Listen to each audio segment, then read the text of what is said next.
देव मानावा की मानू नये या भानगडीत मी पडत नाही. आपल्या मान्यते वाचून देवाचं काही अडत नाही. ज्यांना देव हवा आहे त्यांच्यासाठी तो श्वास आहे, ज्यांना देव नको आहे त्यांच्यासाठी फक्त भास आहे. आस्तिक नास्तिक वादात मी कधीच पडत नाही. आस्तिक नास्तिक वादात मी कधीच पडत नाही. आणि आपल्या मान्यते वाचून देवाचं काही अडत नाही. हार घेऊन रांगेत मी कधीच उभा राहत नाही. हार घेऊन रांगेत मी कधीच उभा राहत नाही.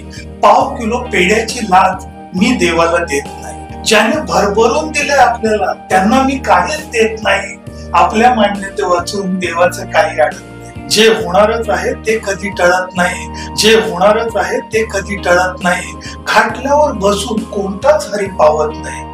म्हणून मी देवास कधी भेटीस धरत नाही. आणि आपल्या मान्यते वाचून देवाचं काही अडत नाही. देव देवळात कधीच नसतो. देव देवळात कधीच नसतो. तो शेतात राबत असतो, सीमेवर लढत असतो, तो आनंद वनात असतो. कधी हेमल कसात असतो, शाळेत शिकवत असतो, तर कधी अंगणवाडीत पागडत असतो, तर कधी दवाखान्यात तो सेवा करीत असतो. याच्यातल्या देवाला मी कधीच नाकारत नाही. आणि आपल्या मान्यते वाचून देवाचं काही अडत नाही. ही कविता आपल्याला कशी वाटली नक्की आपला अभिप्राय कळवा. आणि ही कविता कुणाची आहे हे कमेंट मध्ये लिहायला विसरू नका. धन्यवाद.